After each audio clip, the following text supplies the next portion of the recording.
Alrighty, it's day 2. We've got I'm going to call it the cross slide off of the Kaoli B2060. We're going to start cleaning up all the oil, the grit, getting it down to where we can take some subtle measurements. It's looking really, really good. It has the original oil trap crosshatch marks across the machine except for the very edges.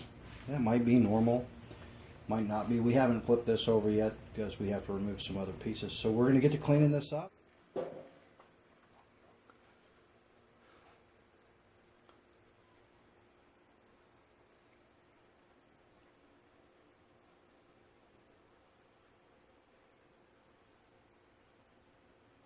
Got this thing turned over.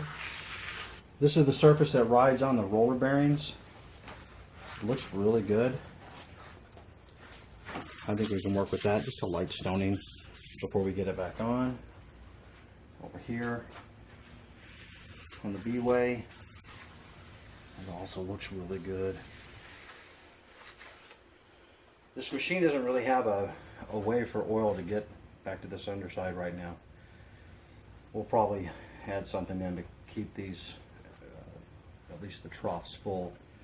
And here's the Y-axis screw. As you can see, we have a little bit of looseness that we're going to have to deal with. It's going to be fine for now. What we'll do is we'll get it cleaned up a little bit more. See if we can't make an adjustment on it. Get the machine back together. Carry on with everything that we need to do. We'll have some measurements, so we'll be prepared to make a new nut and a new screw at a later date, and I'm really excited about getting a chance to do that and to show you guys how we're going to go about doing that. Yeah. We're going to give this a light stoning, clean it up just a little bit. You can see where the rollers have embedded some other pieces of metal in it.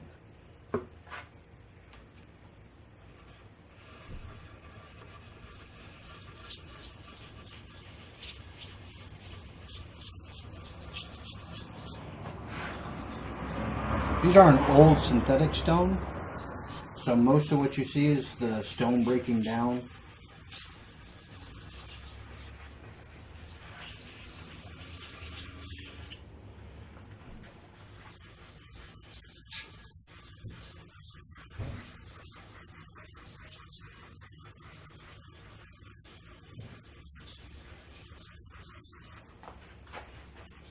And I typically do this until the lighter fluid just forms a nice little film that I can wipe off.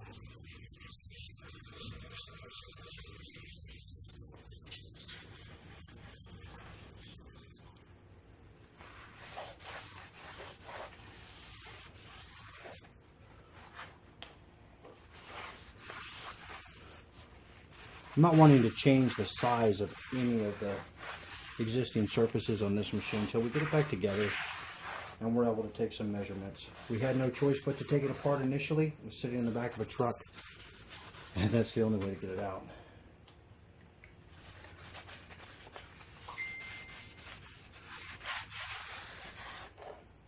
So I took a piece of really hard Arkansas stone and went to do a really light finish on this, and it just absolutely scratched my stone up, which tells me that this is carbide in here. And I went and I've got an old copper heatsink piece, and hopefully it can maybe it'll grab onto some of that, or the silicone will grab onto this and get pulled out of there. We'll give that a shot. Yeah, it looks like it's just abrading it. That's okay. That's one way to be lapping something. It will eventually get smooth by breaking and shearing off those pieces. Go. Okay, so we've got a little light film with the copper that's going to braid it off. We'll get a little bit more lighter fluid on it and see if we can't keep more of those pieces coming out. Like right here, you can just feel them just clunk, clunk, clunk, clunk.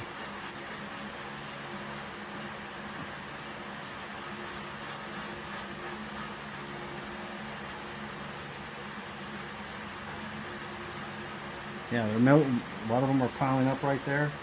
Just get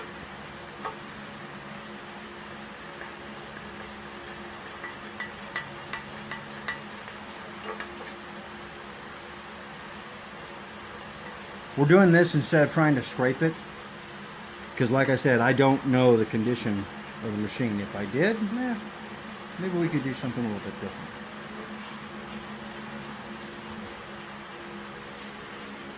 Let's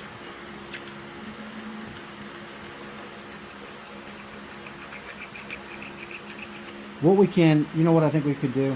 I think we can knock these down with a piece of carbide. Almost like scraping, very just lightly trying to remove the tops of those burrs. We're just trying to avoid additional wear. By using this, we're going to snap the tops of the pieces of carbide right off.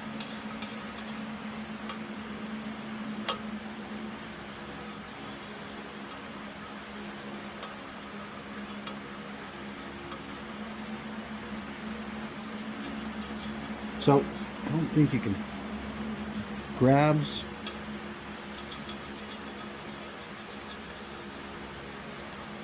Nice.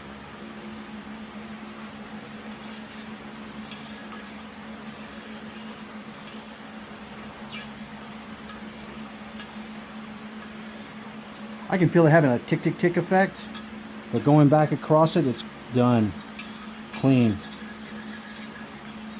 They're still going to exist there, and that's okay. We can pull this back off, scrape it in later. So I've come back on it with the hard stone after the piece of carbide, just lightly raking it across there, and it feels a lot better right now. We're probably going to work on this a little bit more on both sides, and then we're going to work on getting this piece back on the machine. It's coming along nicely. We still have a little bit in the middle here, but those pieces are coming out. It's nowhere near what it was. So this side is roughly the same as the other side. What we found seemed to work really well is using the brass in conjunction with aluminum and a piece of carbide, just going along the tops of those highs. They pop right out, little bitty grains. We're going to do this side really quick and finish getting this ready to go back on the machine.